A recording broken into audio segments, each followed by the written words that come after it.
I think it's incredibly important that we begin having these conversations around this extremism in schools at an early age. It sticks with people.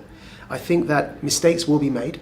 Of course, because it's a new conversation, we're all stumbling our way through it. There will be errors. I think there's a solid case to historicize and contextualize the rise of Islamist terrorism.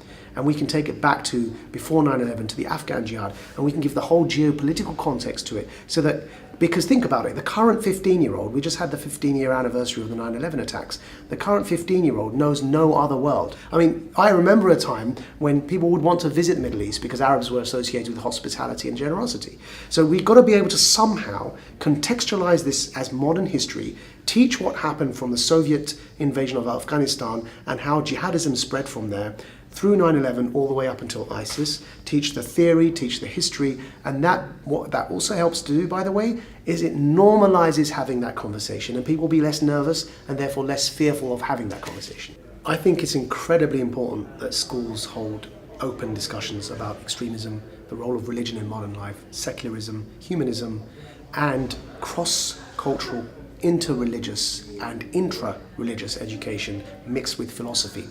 And I emphasize that, mixed with philosophy as well, because also there is as well as the right to believe, there's a right not to believe. As well as freedom of religion, there's freedom from religion, and all of this needs to be taught in a human rights framework. You could build on those foundations from school, taking it into universities, where by the time these students get to university, they have that foundation. You see, currently devoid of that foundation, it's where we run into these problems. Universities are an incredibly important place for students to explore their thoughts, and as their thoughts develop, explore which ideas and basic life-building philosophies they wish to adopt.